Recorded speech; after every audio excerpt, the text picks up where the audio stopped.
There's a pretty good chance you've heard of The Loud House. If you haven't, it's basically a cartoon about a boy named Lincoln Loud who is the middle child in a family of 10 sisters, and he must deal with all the crazy situations that happen.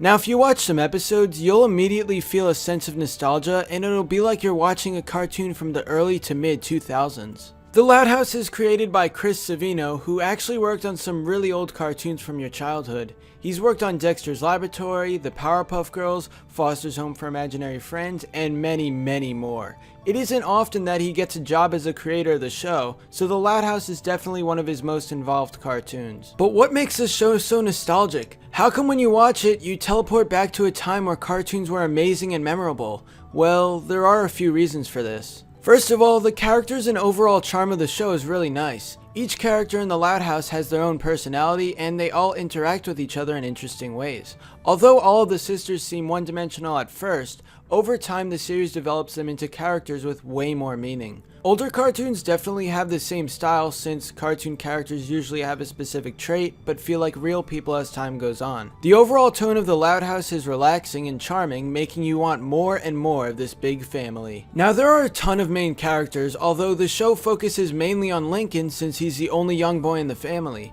This dynamic reminds me of Foster's Home for Imaginary Friends, which makes sense because, as I said before, Chris Savino worked on that show. When you have a bunch of people that can be considered main characters, it may seem hard to get attached to them, but in both The Loud House and Foster's Home, we see all the characters get a good amount of screen time and they seem like real people. One aspect of The Loud House that definitely reminds me of those classic cartoons is the amount of lessons we learn. Remember when we were kids and we watched those cartoons with good lessons at the end?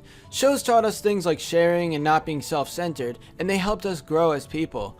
Well, The Loud House has tons of lessons that aren't really forced down your throat. Many episodes have situations where Lincoln is doing something mean and doesn't realize it, but towards the end of the episode, he comes to the realization of what's happening. One of my personal favorite examples of this is the episode Picture Perfect. Lincoln wants to get a family photo for his parents' anniversary gift, but he has a hard time making it perfect. He sets everyone up and makes them do a specific pose for the picture, but none of them act the way they actually would.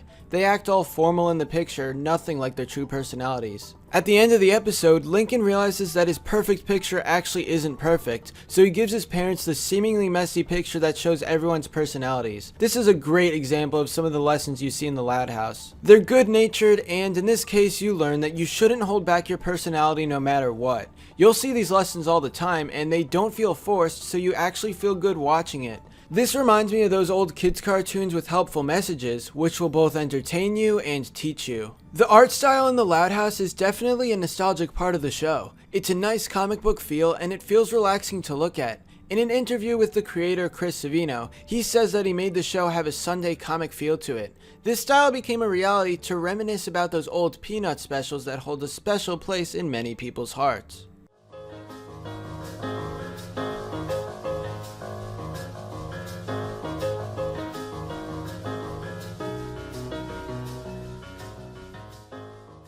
The Loud House is also really nostalgic because of its simplicity. If you remember some of your favorite childhood cartoons, you'll probably realize how simple they were. In The Loud House, there are small storylines about family, but they're also pretty relatable. When you watch the show, it feels like you could have been in that situation in the past, and it's small stuff that basically anybody could relate to. This is a simple show about simple plots, but that's just what makes it so great. Since it's categorized as a slice-of-life cartoon, you can expect many simple but meaningful plots, which appeared all the time in classic cartoons. Overall, The Loud House is a great show to watch if you want to relive your childhood with something new. Instead of going back and watching the old shows again, you should try out The Loud House and you'll get that same sense of nostalgia. Anyway, that's all for this video. Subscribe for more awesome cartoon videos. Give a thumbs up and comment below to let me know what you think. Thanks for watching, and I'll see you guys next time.